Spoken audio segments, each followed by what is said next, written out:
The Platform Sutra of the Sixth Patriarch. Number 3. Questions.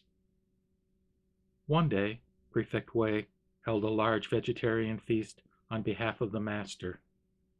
When the feast was over, the prefect invited the master to ascend the dais to give a sermon. The government staff, scholars, and commoners respectfully bowed once again and asked, "It was truly inconceivable, i.e., wonderful, for us to hear your reverence explain the Dharma. But now we have some slight doubts. We wish that, in your great compassion, you would make a special effort to explain these for us." The master said, "If you have doubts, then ask, and I will explain them for you."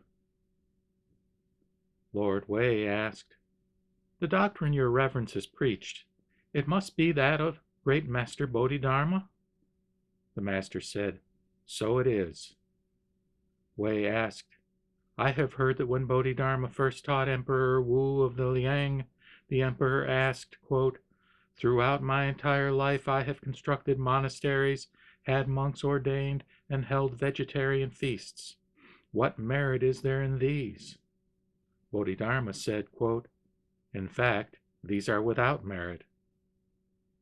Wei said, 'Your disciple does not understand the principle of this, and I ask you to explain it for me.' The master said, 'In fact, these are without merit. Do not doubt the words of the former sage. Emperor Wu was heterodox in mind and did not understand the correct Dharma. To build monasteries, have monks ordained, and hold vegetarian feasts is to seek blessings.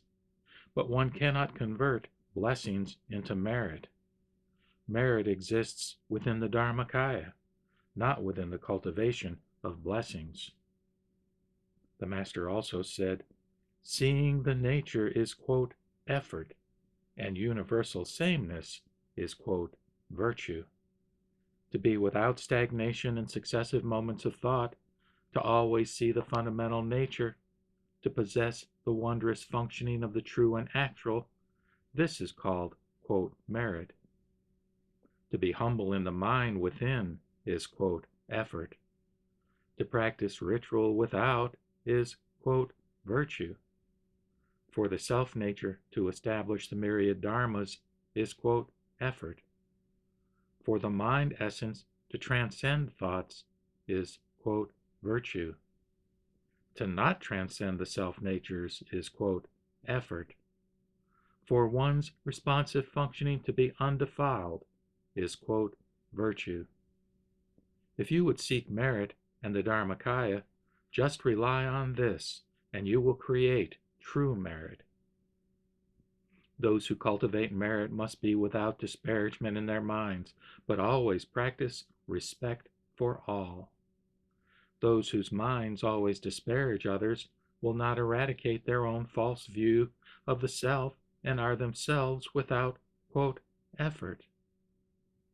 Those who consider the self-natures to be empty and false are themselves without, quote, 'virtue.' It is only because they consider themselves to be great that they always disparage everyone else.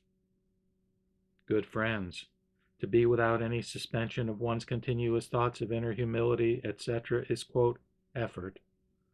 For the mind to practice universal directness is, quote, 'virtue.' To cultivate the nature one's self is, quote, 'effort.' To cultivate the body one's self is, quote, 'virtue.' Good friends, merit must be seen within the self-natures. It cannot be sought in donations and offerings. Therefore, blessings and merit are different. Emperor Wu did not understand the truth of this. It was not that our Patriarch Bodhidharma was wrong. Prefect Wei asked further, "Your disciple always sees monks and lay people practicing mindfulness of the Buddha Amitabha and wishing for rebirth in the Western paradise. Please explain this. Are they reborn there or not? Please eliminate my doubts." The master said, "Your lordship, listen well. I will explain this for you. When the world-honored one was in Shravasti, He taught about the Western paradise in order to entice the sentient beings to Sravasti to practice Buddhism. The text of the scripture is very clear in saying that the Western paradise, quote, is not far from here, close quote. If you wish to discuss it, then the 10,000s and 8,000s of li from here to the Pure Land are the 10 evils and 8 heterodoxies within the body. This is the explanation of the Pure Land as distant. The explanation of it as distant is done on behalf of those with inferior capacities, while the explanation of it as close is for those of superior capacities. Although there are two types of people, there are not two different dharmas.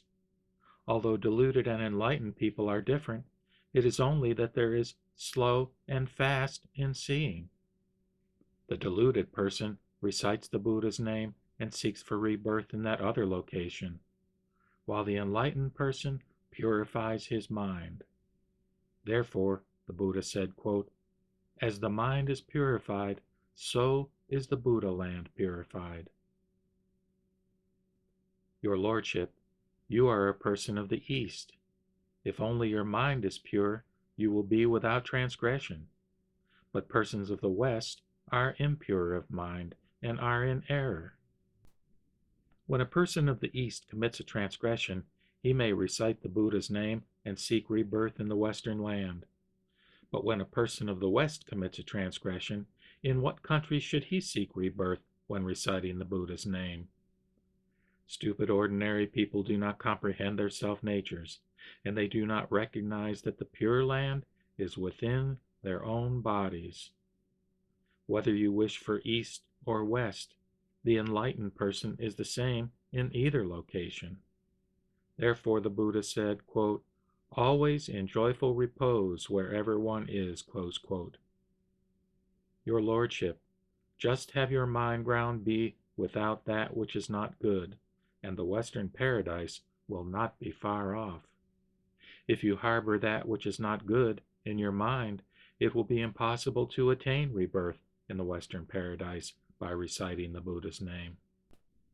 I exhort you now, good friends, to first eliminate the 10 evils is to go the 10,000 li.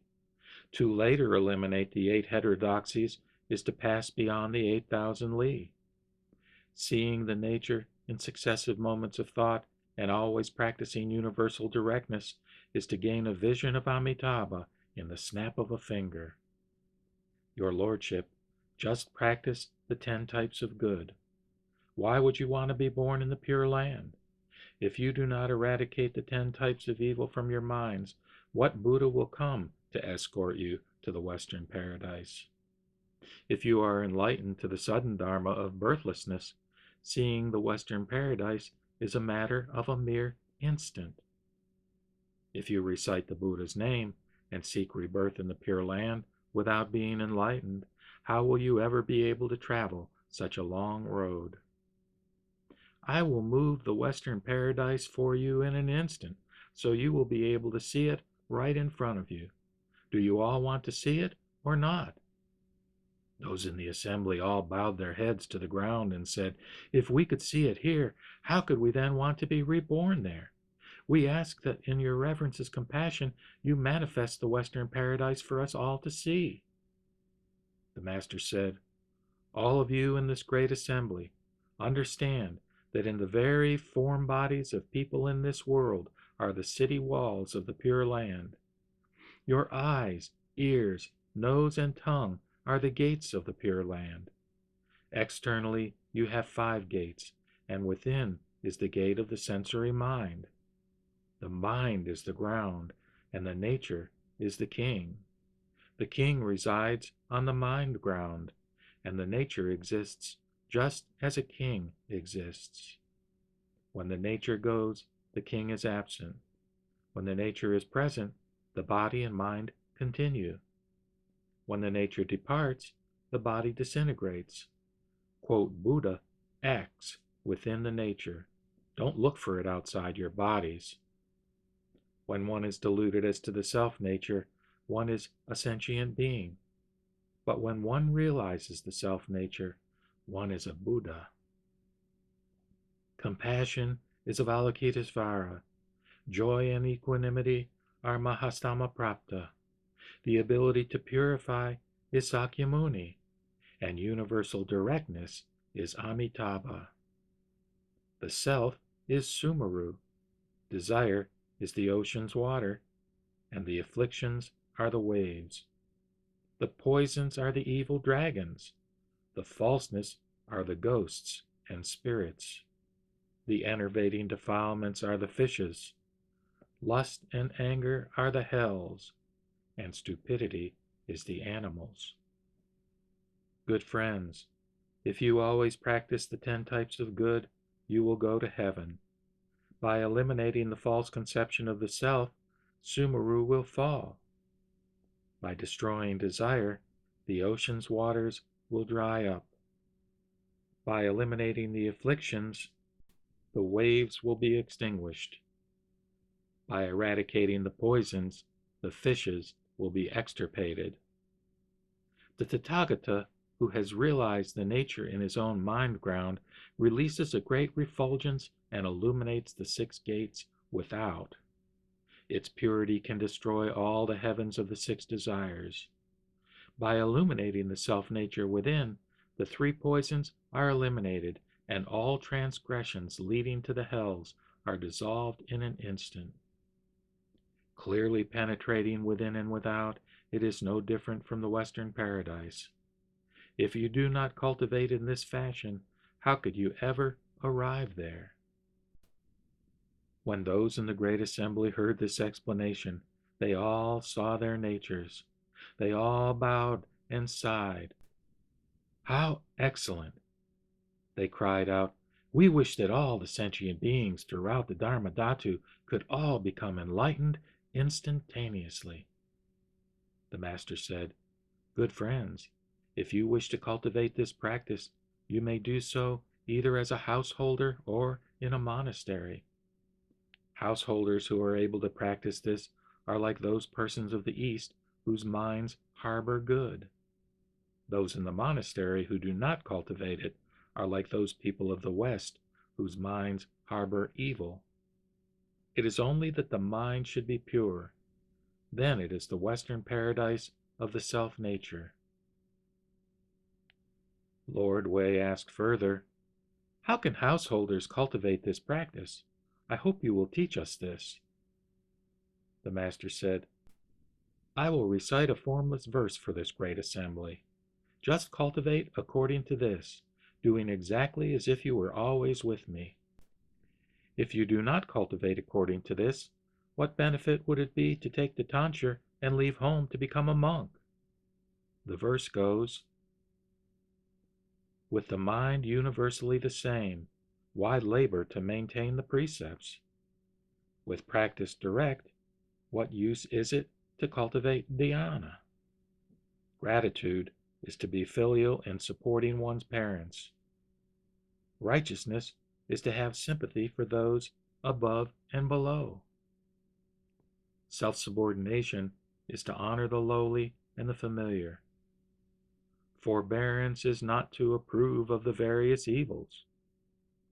If one is able to rub sticks to create a fire, the red lotus blossom will certainly grow from the mud. That which causes the mouth suffering is good medicine. That which offends the ears is loyal speech. By reforming transgressions, one will necessarily generate wisdom. To defend shortcomings within one's mind is not wise. In one's daily actions, one must always practice the dissemination of benefit for others. Accomplishing enlightenment does not depend on donating money. Bodhi should only be sought for in the mind. Why belabor seeking for the mysterious externally? If you hear this explanation and practice accordingly, the Western paradise is right in front of you." The Master said further, "Good friends, you should all practice according to this verse. See your own natures and directly accomplish the enlightenment of Buddhahood." I cannot wait any longer, and you should all disperse now, I am returning to Cao Qi. If anyone here has doubts, then come and ask me about them." At that time, the prefect and government staff, as well as all the good men and faithful women in the assembly, all attained enlightenment and accepted and respectfully practiced Huineng's teaching with conviction